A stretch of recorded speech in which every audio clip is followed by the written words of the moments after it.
ಸರ್ಕಾರಿ ಪ್ರಥಮ ದರ್ಜೆ ಕಾಲೇಜಿನಲ್ಲಿ ಸೇವೆ ಸಲ್ಲಿಸುತ್ತಿರುವಂಥ ಅತಿಥಿ ಉಪನ್ಯಾಸಕರು ಸೇವಾ ಖಾಯಮಾತಿಗಾಗಿ ನಡೆಸ್ತಿರುವಂಥ ಮುಷ್ಕರ ಇವತ್ತಿಗೆ 35ನೇ ದಿನ ಮುಟ್ಟಿದೆ. ಕರ್ನಾಟಕ ಸರ್ಕಾರ, ಮುಖ್ಯಮಂತ್ರಿ ಆಗಲಿ ನಮ್ಮ ಉನ್ನತ ಶಿಕ್ಷಣ ಸಚಿವರು ಇದುವರೆಗೆ ಯಾವುದೇ ನಮ್ಮ ಆಶ್ವಾಸನೆ ಕೊಡದೆ ಇರುವ ಹಿನ್ನೆಲೆಯಲ್ಲಿ ನಾವು ದಿನವೂ ನಿತ್ಯ ನೂತನವಾಗಿ ನಮ್ಮ ನೋವನ್ನು, ನಮ್ಮ ದುಃಖವನ್ನು ತೊಡ್ಕೋತಾ ಇದ್ದೇವೆ. ಇವತ್ತು ನಮ್ಮ ಸ್ನೇಹಿತರಾದಂಥ ಡಾಕ್ಟರ್ ರಮೇಶ್ ತೆಲಿ ಅವರು ರಕ್ತದಾನ ಮಾಡುವ ಮುಖಾಂತರ ಸರ್ಕಾರಕ್ಕೆ ನಾವು ನಮ್ಮ ಹೋರಾಟದ ಬಿಸಿಯನ್ನು ಮುಟ್ಟಿಸ್ತಾ ಇದ್ದೇವೆ. ರಕ್ತದಾನ ಮಾಡಿದ ಮೇಲಾದರೂ ಸರ್ಕಾರ ಎಚ್ಚರಗೊಂಡು ಅತಿಥಿ ಉಪನ್ಯಾಸಕರ ಒಂದು ಹೋರಾಟಕ್ಕೆ ಕೂಡಲೇ ನ್ಯಾಯ ಕೊಡಬೇಕು. ಬರೀ ನಮ್ಮದಷ್ಟೇ ಅಲ್ಲ, 35 ದಿನ ಆಯ್ತು ಅಲ್ಲಿ ಕ್ಲಾಸ್ ನಡೀತಾ ಇಲ್ಲ. ಉನ್ನತ ಶಿಕ್ಷಣ ಬಗ್ಗೆ ಸರ್ಕಾರ ಮಾತಾಡ್ತಾರೆ, ಅಲ್ಲಿ ಸರಿಯಾಗಿ ಕ್ಲಾಸ್ ರೂಮ್ ಇಲ್ಲ, 35 ದಿನ ಆಯ್ತು ಪಾಠ ನಡೆದಿಲ್ಲ. ಅಟ್ಲೀಸ್ಟ್ ವಿದ್ಯಾರ್ಥಿ ಹಿತದೃಷ್ಟಿಯಿಂದ ಆದರೂ ಸರ್ಕಾರ ಮುಂದೆ ಬಂದು ಮಾತಾಡಬೇಕು ಅಂತನ್ನುವಂಥದ್ದು. ಎಲ್ಲಿವರೆಗೆ ಹಠ ಹಿಡಿದು ಸರ್ಕಾರ ಮುಂದುವರಿಸ್ತದೆ, ನಾವು ಅಲ್ಲಿವರೆಗೆ ಈ ಅನಿರ್ದಿಷ್ಟ ಕಾಲದ ಹೋರಾಟವನ್ನು ಮುಂದುವರಿಸ್ತೇವೆ.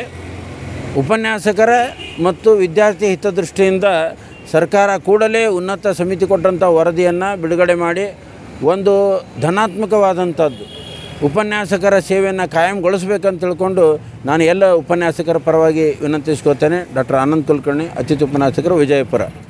ರಾಜ್ಯವ್ಯಾಪಿ ಅತಿಥಿ ಉಪನ್ಯಾಸಕರ ತರಗತಿ ಬಹಿಷ್ಕಾರ ಮುಷ್ಕರವು ಇವತ್ತು 35ನೇ ದಿನಕ್ಕೆ ಕಾಲಿಟ್ಟಿದ್ದು, ಇವತ್ತಿನ ಸಿದ್ದರಾಮಯ್ಯನವರು ಸಾಮಾಜಿಕ ನ್ಯಾಯವನ್ನು ಕಾಪಾಡ್ತೇನೆ ಅಂತ ಹೇಳ್ತಾ ಇರುವಂತಹ ಕಾಂಗ್ರೆಸ್ ಸರ್ಕಾರ ಇವತ್ತು ಆಧುನಿಕ ಜೀತ ಪದ್ಧತಿಯನ್ನು ಮುಂದುವರಿಸುವಲ್ಲಿ ಅದರ ಪಾತ್ರವು ಇದೆ ಅಂತ ನಾನಿಲ್ಲಿ ಹೇಳ ಬಯಸ್ತಾ ಇದ್ದೇನೆ. ಯಾಕೆ ಅಂದರೆ ಇವತ್ತಿನ ಅತಿಥಿ ಉಪನ್ಯಾಸಕರು ಅಂದರೆ ಇವರು ಆಧುನಿಕ ಜೀತಗಾರರು. ಇವರು ಎಲ್ಲಿದ್ದಾರೆ ಅಂದರೆ ಕರ್ನಾಟಕ ಸರ್ಕಾರದ ಉನ್ನತ ಶಿಕ್ಷಣ ಇಲಾಖೆಯಲ್ಲಿ ಇದ್ದಾರೆ. ಈ ಜೀತ ಪದ್ಧತಿ ಅನ್ನುವಂಥದ್ದು ಇಲ್ಲಿ ಸಕ್ರಿಯವಾಗಿ ಜೀವಂತವಾಗಿದೆ ಅಂತ ನಾನಿಲ್ಲಿ ಹೇಳ ಬಯಸ್ತಾ ಇದ್ದೇನೆ. ಇಂತಹ ಕಠೋರವಾಗಿರುವಂತಹ ಒಂದು ಪದ್ಧತಿಯನ್ನು ತೊಲಗಿಸಬೇಕಾಗಿರುವಂತಹ ಸಿದ್ದರಾಮಯ್ಯನವರು ತಕ್ಷಣವೇ ಇದನ್ನು ಅತಿಥಿ ಉಪನ್ಯಾಸಕರನ್ನು ಕಾಯಂಗೊಳಿಸುವ ಮೂಲಕ ವಿದ್ಯಾರ್ಥಿಗಳಿಗೆ ವಿದ್ಯಾದಾನವನ್ನು ಮಾಡುವಲ್ಲಿ ಎಲ್ಲ ಶಿಕ್ಷಕರನ್ನು ತೊಡಗಿಸುವ ಮೂಲಕ ಒಂದು ಪ್ರಜೆಗಳನ್ನು ನಿರೂಪಿಸಿ ಸಮೃದ್ಧ ಭಾರತ ನಿರ್ಮಾಣದಲ್ಲಿ ತಮ್ಮ ಪಾತ್ರವನ್ನು ವಹಿಸಬೇಕು. ಇದು ನಮ್ಮ ಕಳಕಳಿಯ ಮನವಿ. 35 ದಿವಸ ಕಳೆದರೂ ಕೂಡ ನೀವು ಇತ್ತ ಕಡೆ ಹೊರಳಿ ನೋಡದೇ ಇರುವುದು ಒಂದು ವಿಷಾದನೀಯ. ಇನ್ನಾದರೂ ಕೂಡ ಅತ್ಯಂತ ಶೀಘ್ರದಲ್ಲಿ ನಮ್ಮ ಸಮಸ್ಯೆಯನ್ನು ಬಗೆಹರಿಸಬೇಕು. ಒಂದು ವೇಳೆ ನೀವು ನಮ್ಮ ಸಮಸ್ಯೆಯನ್ನು ಬಗೆಹರಿಸದೇ ಇದ್ದರೆ ಇನ್ನು ಮುಂದೆ ನಾವು ಇದುವರೆಗೆ 35 ದಿನಗಳವರೆಗೆ ಶಾಂತ ರೀತಿಯಿಂದ ಪ್ರತಿಭಟನೆ ಮಾಡಿದ್ದೀವಿ. ಇನ್ನು ಮುಂದೆ ನಮ್ಮ ಹೋರಾಟ ತೀವ್ರ ಸ್ವರೂಪವನ್ನು ಪಡೀತದೆ. ಅದಕ್ಕೆ ತಾವು ಅವಕಾಶ ಮಾಡಿಕೊಡಬಾರ್ದು ಅಂತ ನಾನು ಮಾನ್ಯ ಮುಖ್ಯಮಂತ್ರಿಯವರಲ್ಲಿ ಕೇಳಿಕೊಳ್ತಾ ಇದ್ದೇನೆ. ವಿಜಯಪುರದಿಂದ ಅತಿಥಿ ಉಪನ್ಯಾಸಕ.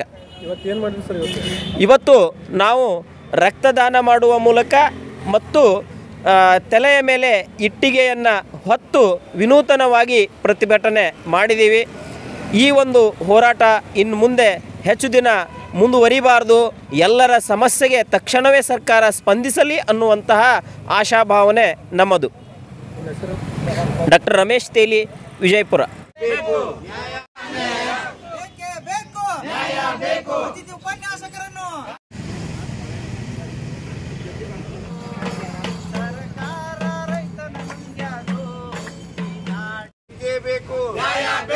ಅತಿಥಿ ಉಪನ್ಯಾಸಕರನ್ನು ಕಾಯಂಗೊಳಿಸಿ. ಅತಿಥಿ ಉಪನ್ಯಾಸಕರನ್ನು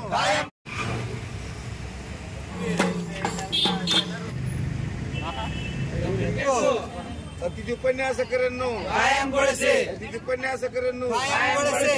We want justice. We want ಅತಿಥಿ ಉಪನ್ಯಾಸಕರನ್ನು ಕಾಯಂಗೊಳಿಸಿ. ಅತಿಥಿ ಉಪನ್ಯಾಸಕರನ್ನು ಕಾಯಂಗೊಳಿಸಿ. We want justice. We want justice. We want justice. ಅತಿಥಿ ಉಪನ್ಯಾಸಕರನ್ನು ಕಾಯಂಗೊಳಿಸಿ. ಅತಿಥಿ ಉಪನ್ಯಾಸಕರನ್ನು ಕಾಯಂಗೊಳಿಸಿ. ಅತಿಥಿ ಉಪನ್ಯಾಸಕರನ್ನು ಕಾಯಂಗೊಳಿಸಿ. ಸಂಘಕ್ಕೆ ಜಯವಾಗಲಿ. ಸಂಘಕ್ಕೆ ಜಯವಾಗಲಿ.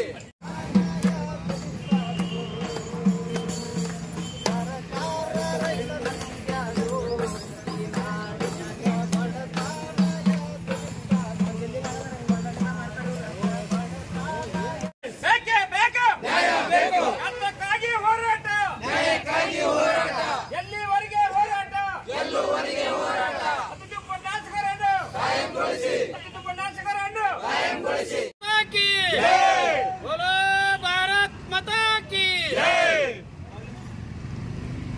ಅತಿಥಿ ಉಪನ್ಯಾಸಕರನ್ನು ಕಾಯಂಗೊಳಿಸಿ. ಅತಿಥಿ ಉಪನ್ಯಾಸಕರನ್ನು ಕಾಯಂಗೊಳಿಸಿ. ಬೇಕೇ ಬೇಕು, ನ್ಯಾಯ ಬೇಕು, ಬೇಕೇ ಬೇಕು, ನ್ಯಾಯ ಬೇಕು. We want justice, we want justice. ಅತಿಥಿ ಉಪನ್ಯಾಸಕರನ್ನು ಕಾಯಂಗೊಳಿಸಿ. ಅತಿಥಿ ಉಪನ್ಯಾಸಕರನ್ನು ಕಾಯಂಗೊಳಿಸಿ. ಅತಿಥಿ ಉಪನ್ಯಾಸಕರನ್ನು ಕಾಯಂಗೊಳಿಸಿ. ಬೇಕೇ ಬೇಕು, ನ್ಯಾಯ ಬೇಕು. ಯಾತಕ್ಕಾಗಿ ಹೋರಾಟ, ನ್ಯಾಯಕ್ಕಾಗಿ ಹೋರಾಟ, ಯಾತಕ್ಕಾಗಿ ಹೋರಾಟ, ನ್ಯಾಯಕ್ಕಾಗಿ ಹೋರಾಟ. ಬೇಕೇ ಬೇಕು, ನ್ಯಾಯ ಬೇಕು, ಬೇಕೇ ಬೇಕು, ನ್ಯಾಯ ಬೇಕು. ಯಾತಕ್ಕಾಗಿ ಹೋರಾಟ, ಯಾತಕ್ಕಾಗಿ ಹೋರಾಟ, ನ್ಯಾಯಕ್ಕಾಗಿ ಹೋರಾಟ. ಅತಿಥಿ ಉಪನ್ಯಾಸಕರ ಸಂಘಕ್ಕೆ, ಜಯವಾಗಲಿ. ಅತಿಥಿ ಉಪನ್ಯಾಸಕರ ಸಂಘಕ್ಕೆ ಜಯವಾಗಲಿ. ಈ ಹೋರಾಟ, ನ್ಯಾಯಕ್ಕಾಗಿ ಹೋರಾಟ, ಎಲ್ಲಿವರೆಗೆ ಹೋರಾಟ, ಗೆಲ್ಲುವವರೆಗೆ ಹೋರಾಟ. We want Justice. We want justice. 35 ದಿನ ಮುಷ್ಕರ ಆದರೂ ಕಣ್ತೆಗೆದ ಸರ್ಕಾರಕ್ಕೆ ಧಿಕ್ಕಾರ. ಧಿಕ್ಕಾರಪ್ಪ ಧಿಕ್ಕಾರ, ಸರ್ಕಾರಕ್ಕೆ ಧಿಕ್ಕಾರ. ಧಿಕ್ಕಾರಪ್ಪ ಧಿಕ್ಕಾರ, ಸರ್ಕಾರಕ್ಕೆ ಧಿಕ್ಕಾರ.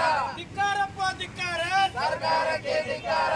ನೀತಿಗೆಟ್ಟ ಸರ್ಕಾರಕ್ಕೆ, ಧಿಕ್ಕಾರ. ಧಿಕ್ಕಾರ. ನೀತಿಗೆಟ್ಟ ಸರ್ಕಾರಕ್ಕೆ, ಧಿಕ್ಕಾರ. ಧಿಕ್ಕಾರ. ತಪ್ಪ ಧರ್ಮ ಸರ್ಕಾರಕ್ಕೆ, ಧಿಕ್ಕಾರ.